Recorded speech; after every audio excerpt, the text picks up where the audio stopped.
Olá, nós estamos aqui para apresentar o trabalho intitulado Uma olhada ao incidente de Mariana a partir da análise fundamentalista da multinacional Vale SA nos anos de 2014, 2015 e 2020. Esse trabalho foi composto por Carlos Gustavo Paiva Rodrigues, Maria Clara Bonifácio Prazeres e Aérea Rodrigues Fernandes, todos do Instituto Federal de Alagoas, campus Santana do Ipanema. Primeiramente, é importante traçar uma perspectiva da exploração de recursos naturais, já que para Coelho, 2015, a história brasileira pode ser contada a partir da parceria governamental com a mineração. E isso se dá principalmente a partir do início da construção da Vale do Rio Doce em 1942, durante o governo de Getúlio Vargas. 55 anos mais tarde, a Vale é privatizada em 1997 no governo FHC, que é rodeado de polêmicas, pois a estatal tinha receitas e lucros altos. E, 18 anos mais tarde, a Vale volta a aparecer nos jornais como sendo uma das principais responsáveis pela tragédia ocorrida tanto em Mariana em 2015 como em Brumadinho em 2019. Pensando nisso, nós temos como objetivo geral a análise do potencial da ação Ticker Vale 3, diante dos investimentos antes, durante e depois do desastre de Mariana, em Minas Gerais. Quanto aos nossos objetivos específicos, o primeiro é especificar alguns dos aspectos macro e micro que envolvem os investimentos, através da análise fundamentalista e à luz da bibliografia vigente. Como também fazer um recorte histórico através da análise longitudinal dos investimentos da ação Vale SA nos anos de 2014, 2015 e 2020. Quanto à nossa justificativa, esse estudo encontra-se ancorado em que há mais interesse da população nos investimentos, principalmente os variáveis, e há uma preocupação com os pormenores ligados a estes, como a governança corporativa. Governança essa defendida por Dalmácio Lopes Rezende e Sarlo Neto 2013, ao sinalizar as práticas da empresa e a sua credibilidade para conquistar investidores como importantíssimas. Mas no mundo concreto a gente sabe que isso não funciona certamente, e que pouco do esperado é realmente realizado. E é pensando nessa inquietação que a nossa pesquisa se funde para contribuir com o universo acadêmico. Quanto à nossa metodologia, esse estudo trata-se de uma investigação empírica, ou seja, a gente busca chegar em conclusões baseadas em meios estatísticos e sistemáticos para expor características de cunho descritivo.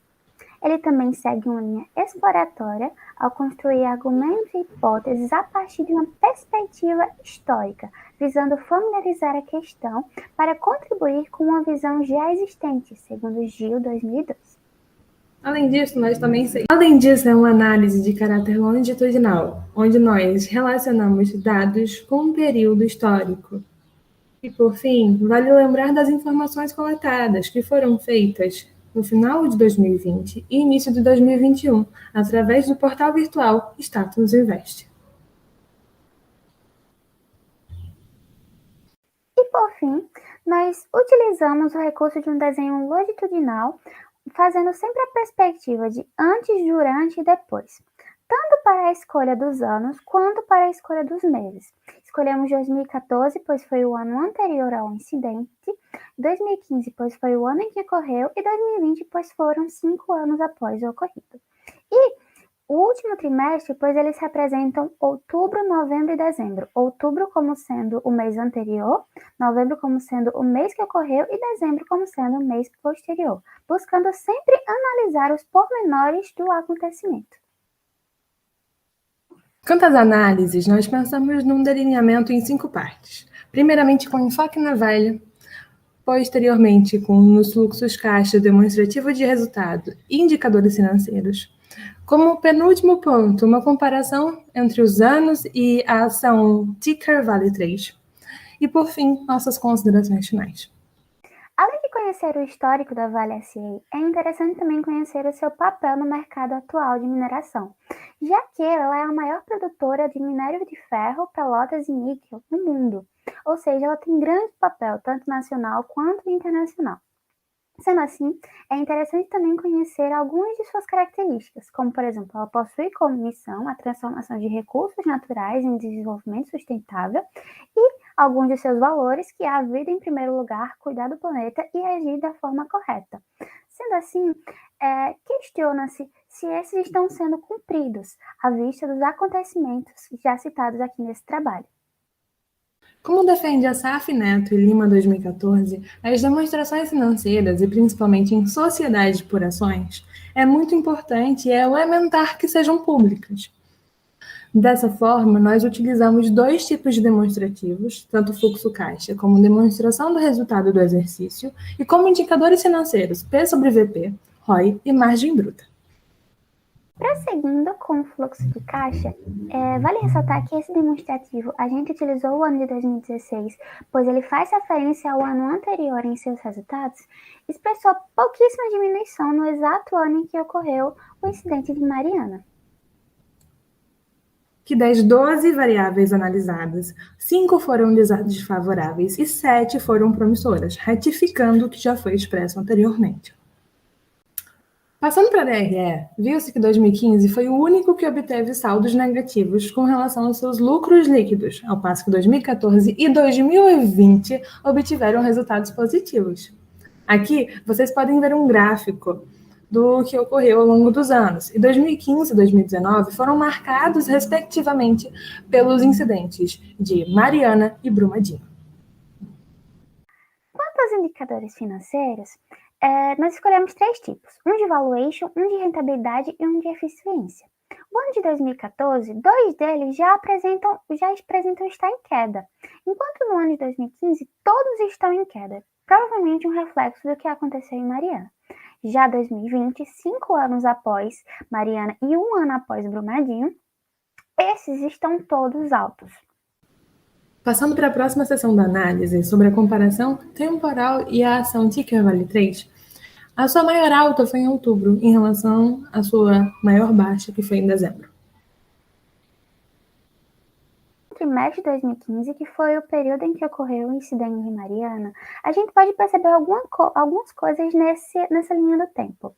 Em outubro, a gente tem uma alta, a maior alta do período, enquanto que em novembro, que foi o mês em que ocorreu o incidente de Mariana, a gente percebe que a sua maior alta foi 2 dias antes de um incidente, e que o mês ele vai fechar em queda, e essa queda se prolonga para dezembro.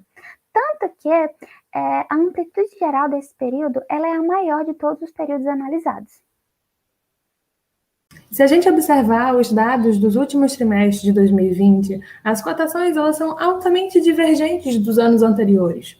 E isso prova o contrário daquela premissa anterior que tínhamos, a respeito dos valores serem mais baixos em decorrência do incidente de Brumadinho em 2019.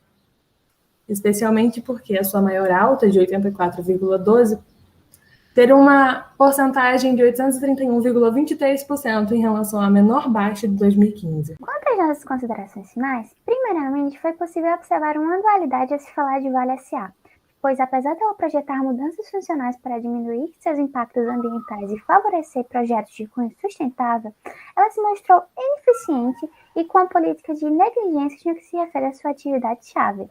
Além disso, seu lucro líquido, como também a DRE, apresentaram recuperações, mesmo diante do incidente de Mariana, em Minas Gerais. Os indicadores financeiros apresentaram um declínio nos anos de 2015, como era o esperado, mas uma prosperidade no ano de 2020, o que não era esperado. E a análise temporal, dos anos 2014, 2015 e 2020 apresentou uma semelhança muito grande com as dos demonstrativos financeiros. Assim, o incidente em Mariana mostrou sim influenciar negativamente a ação Vale SA, ticker Vale 3, mas por um curto período de tempo.